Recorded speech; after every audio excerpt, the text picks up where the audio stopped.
One of the questions that we keep getting is, when a student wants to take up any of these professional qualifications from your CA, we help students with, which is ACCA, CFA, CMA, CPA, and so on, that if you want to study and work together, how do you manage it? Because these exams are definitely not easy, and work experience is definitely not something that you should delay for a year or two till you finish. You cannot always count on doing either of them in isolation and then one after the other. So how do you manage it all together? Most of our team members and a lot of our students who have actually done this successfully, including our faculties, of course, we think it's actually a mentality issue. It's the fact that you put so many basic restrictions on your own ability and capability, on the time that you have in a day. You already tell yourself in the beginning that, if I have to study for so many hours and if I have to work, and then you add the fact that you'll have to travel and you have something else in your life, and how will you combine all these things into one day? And you already build a mountain of difficulty in front of you. So Zell's suggestion is over here.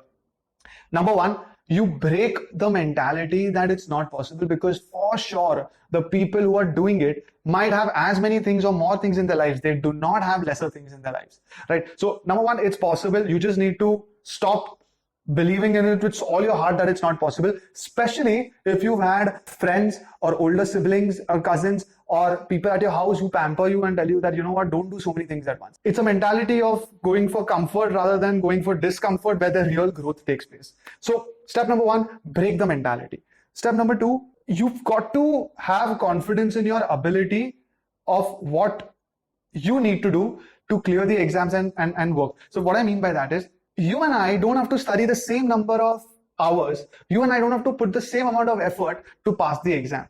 It's right from our intellectual capability difference to the fact that you might like one subject more, I might like one subject lesser, the amount of time we put in to study them, all of that will actually matter into clearing the exam.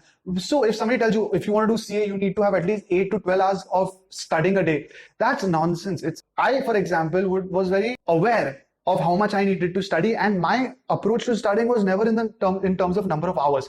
I would always be able to sort of look at the syllabus, and I would break down on how much I want to do within a week, within a day, or within a exam cycle period. So I'll tell myself that I'm only going to give 2 exams, and then I'll figure out how to ensure I complete everything in the duration that I had put myself to. I never went with the number of hours in a day. If somebody says 8 hours a day you have to study, that's when you'll get scared and say, how do I study for 8 hours and work for 8 hours? But you might not need to go down that route. So understand what applies to you. In a similar way, I remember when I started studying when I was in my first year. I have studied something called BFM, which is Bachelor's in Financial Markets. It's essentially the same thing as BCom. My college used to have attendance issues. So I used to have this understanding that in my second and third year, when I started, I started my college in my first year and ACCA in my first year, but I started working in my second year. So my second year I had college, work, and ACCA studies. And because luckily I had nobody around me who would tell me it's too much or too less, because that time ACCA was relatively unknown.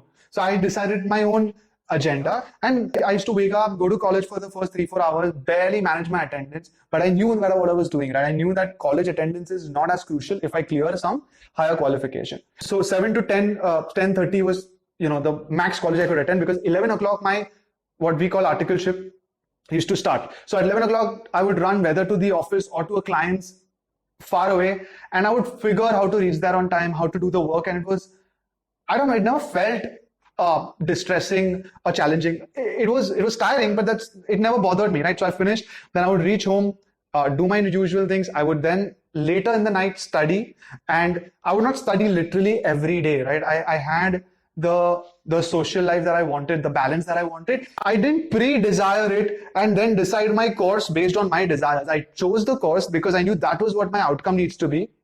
And then I broke down how my life should be to survive the entire period of clearing the exams without just being all work and no play. So have understanding in your own ability rather than just following what others tell you. And lastly, you stop patting yourself on the back. There is so much of demand in us to be complimented for any small thing we do which is higher than the others. You don't get a compliment for that little bit you do every single time. You basically feel it's not going to be worth it. The amount of effort you are taking while completing these qualifications and working has the sacrifices that you will make, the lack of plans that you will have in terms of what you would prefer other than what you actually have to do to study and clear.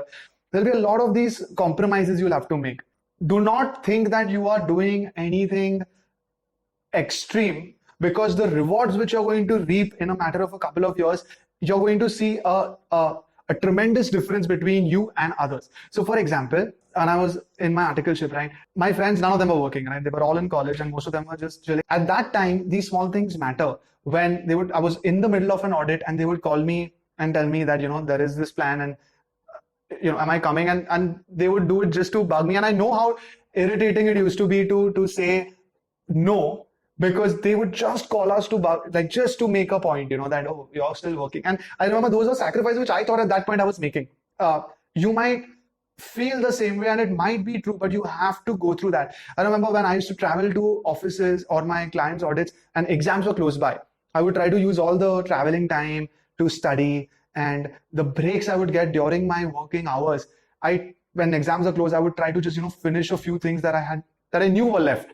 I would also try and finish things during working hours when I could, because so then I would be free for the night, so I could do other things which I liked, It might sound like, canceling a weekend plan to go out of town with your friends is such a big deal when you're 18, 19, 20. Always remember that the outcome, how important it was. And then it happened when I finally joined one of the big four, because I completed my qualification relatively early, right? I was 21 when I got done. So when I was almost a year into PwC, I saw that my friends who started their CA along with me just after their 12th, I was calling them and wishing them best of luck and all for their final CA exam. This was 1 year after I had gained experience in PwC as a qualified member. So now just see the difference, right? They were attempting their final CA level. Many of them still, unfortunately, have not cleared. This was years ago. The ones who cleared had to clear almost a year after I cleared ACCA and had an experience of a Big Four on my resume. That time they were appearing for an exam. After they got done, they would get a position in a company like PwC with a lot of effort, where I already was. And lastly, even if they did all of that and they joined PwC, I would still be 1.5 years ahead of the fastest CA who cleared. This, of course, I was giving an example of a CA, but it applied to a lot of things. The ones who wanted to do MBA but decided to, that they kept on pushing their timelines because they wanted to still enjoy their college life. The ones who wanted to do with me, who were one to a handful of students who were doing ACCA with me, some of them kept on sort of giving lesser papers in the same time duration I did because they wanted to chill more, right? I have been a very strong proponent of do what you want.